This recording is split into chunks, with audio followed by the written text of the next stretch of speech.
Depois de tanto se falar a respeito de permanência e conflito, eu não tenho nada para levar comigo. Resposta: Senhor, isso não é uma mercadoria. Não é uma coisa que se pode comprar. Estamos examinando juntos o mesmo problema e procurando vê-lo o mais totalmente possível. Não me está escutando a fim de aprender de mim. Está escutando para descobrir o que você é. O autoconhecimento, o conhecer a si próprio, é mais importante do que levar algo para casa. Uma ideia de outro e ficar vivendo com essa ideia. Se o que acabamos de examinar sobre o conflito e a permanência não foi um processo de autorrevelação, autocompreensão, se a explicação permaneceu apenas no nível verbal, nesse caso, nada descobriu e, naturalmente, partirá dizendo: o que esse cara esteve falando até agora? Mas se, escutando, estivesse observando o inteiro processo do seu próprio pensar, do seu próprio sentir, do seu próprio esforço, teria então aberto a porta de algo imenso. Pergunta: suponhamos que uma pessoa conseguisse essa libertação de todo o conflito a que você se refere. Se essa pessoa não se dedicasse a trabalhos sociais, proteção dos animais e etc., como iria utilizar suas reservas de tempo e de energia? Resposta: veja, senhor, é preciso fazer a pergunta correta para se obter a correta resposta. Se faz uma pergunta errada, ela provocará uma resposta errada. Ora, essa sua pergunta é correta? Se eu não tenho nenhum conflito, haverá a meu dispor uma extraordinária carga de energia. Isso é um fato, não é? A maior parte de nossa energia se dissipa no conflito, na incessante batalha que travamos dentro de nós e com os nossos semelhantes. Se esse conflito terminar, o que acontece com essa energia enormemente acrescentada? Obviamente, isso a pessoa descobrirá por si própria quando o conflito terminar, se isso alguma vez acontecer. O que se entende por energia? Conhecemos a energia gerada pelo conflito. Um homem ambicioso impele a si próprio, luta tenazmente para atingir o seu alvo, e isso gera uma certa qualidade de energia, de dureza. Todos sabem o que a ambição implica.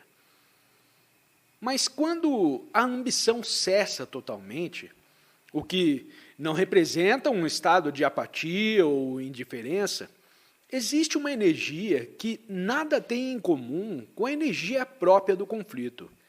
A energia do conflito, da competição, do ódio, não pode, evidentemente, comparar-se à energia da afeição. Porque a afeição ou o amor não é o oposto do ódio.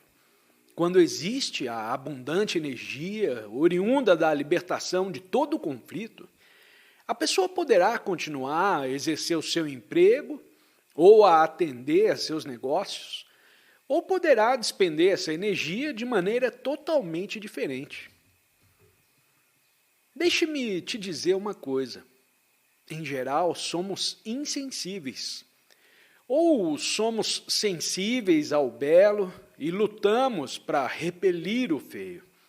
Mas se não há conflito entre o belo e o feio, se há simplesmente o estado de sensibilidade, que é também uma expressão de energia, então tudo se torna vivo. Cada cor é uma cor ardente e intensa, e não simplesmente vermelho, azul ou branco. Cada pensamento, cada sentimento se consome inteiramente nessa chama. E se essa energia não for solicitada a uma dada exigência, minha mulher, minha casa, meus filhos, meu emprego, minha pátria ou minha crença, ela então tranquilidade total.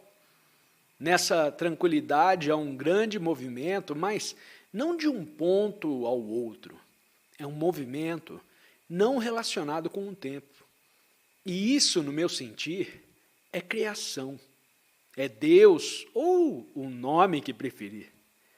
Mas, para que se torne existente a quietude completa, toda espécie de luta, de conflito, de desejo de vir a ser algo, toda exigência de mais experiência, tudo deve cessar. Mas que bem faço ao falar a esse respeito.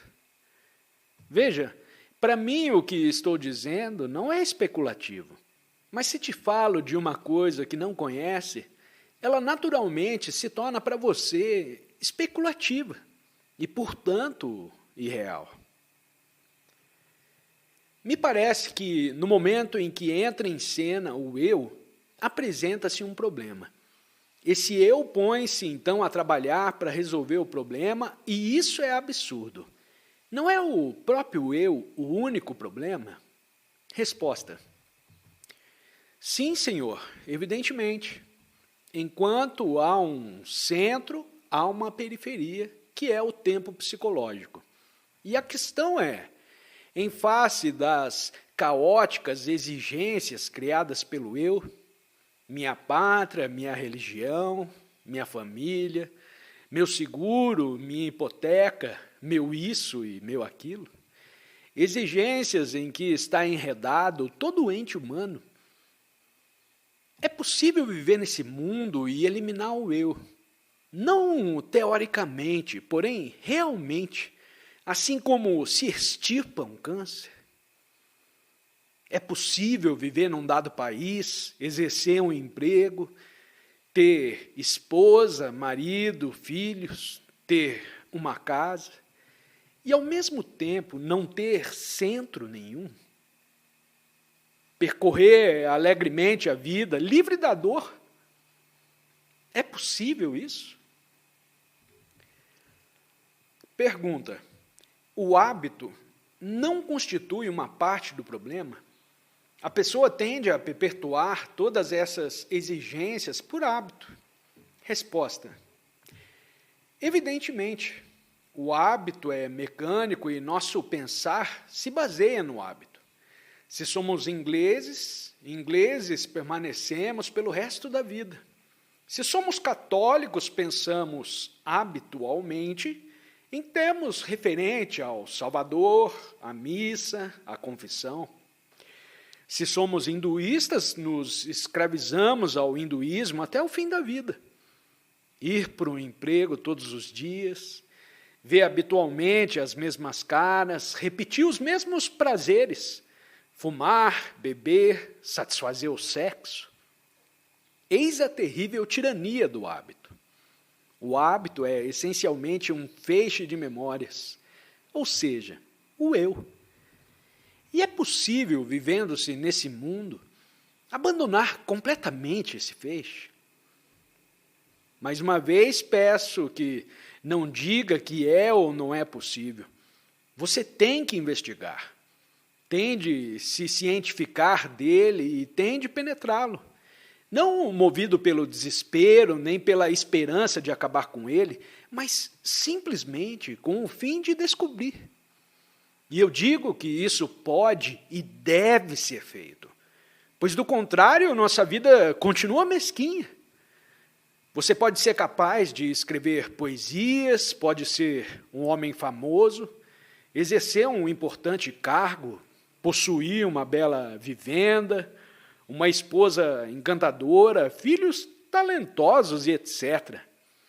Mas enquanto não estiver libertado do eu, continuará dentro da prisão construída pelo homem, incapaz de ir além. Senhor, você pode fazer quantas perguntas quiser, mas estamos sempre voltando à mesma coisa. Ou seja, a sua capacidade de olhar, escutar e descobrir. E essa capacidade não é coisa que se deve nutrir e desenvolver, porque no momento em que você se aplica a desenvolver qualquer coisa, ela se torna um hábito. se tornam uma forma de conhecimento ao qual sempre recorre. A coisa, pois, é realmente muito sutil. Exige atenção total a todas as horas. Agora, um momento. Quando digo a todas as horas, isso não significa que a atenção total deva ser um processo contínuo e ininterrupto. Não faz mal interrompê-lo. Se o fizer, torne a pegá-lo de vez em quando e trate de descobrir por que o interrompeu, mantendo assim a sua mente ativa, alerta e viva.